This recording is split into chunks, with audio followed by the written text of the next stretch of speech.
করো না মৌরানী। একদিন ঠিক আমাদেরকে কেউ না কেউ সাহায্য করতে আসবে। আমার এই ফুলের মধু যদি কোনো পাখি ওষুধ মনে করে খায়, তাহলে আমি এই অভিশাপ থেকে মুক্তি পেয়ে যাব। কিন্তু রাজকুমারী, পাখিরা যে মধু খায় না, তাই তো তোমাকে আমি আমার সঙ্গে রেখেছি।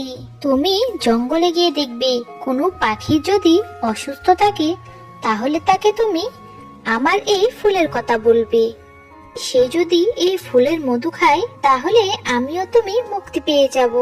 আর তোমার কথা তারা বিশ্বাস করবে, কারণ তুমি ফুলের মধুর রাজা।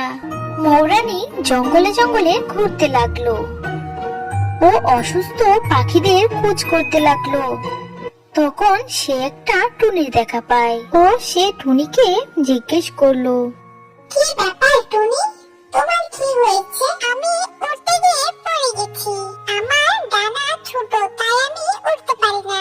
উপর থেকে পড়ে আমার একটি ডানা ভেঙে গেছে।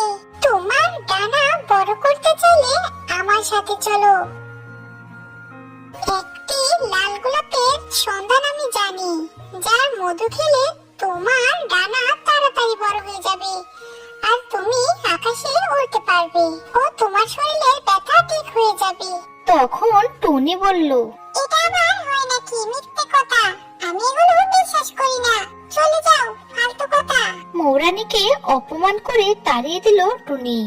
মৌরানী কান্না করতে করতে চলে গেল একটি গাছের কাছে। সেখানে গিয়ে সে দেখতে পেল একটি কাক কান্না করছে। তখন মৌরানী কাকটিকে জিজ্ঞেস করলো, তোমার কি হয়েছে? তখন কাকটি বলল, কিছুদিন হলো আমি চোখে ঝাপসা ঝাপসা দেখি, মনে হয় আমি অন্ধ হয়ে যাব। না না, কেঁদো না তুমি, আমি এই রোগের ওষুধ জানি।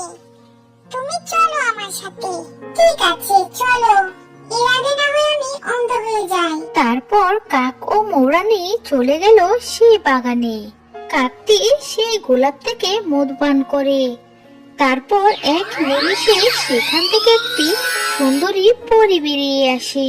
সেই পরীকে একটি সাধু অভিশাপ দিয়ে ফুল বানিয়ে দিয়েছিল। এখন সে মুক্ত। তারপর পরী তার জাদু দিয়ে কাকের চোখও ভালো করে দেয়। তে সবাই খুশি হয়ে যায় ও সবাই তাদের পরিবারের কাছে ফিরে যায়।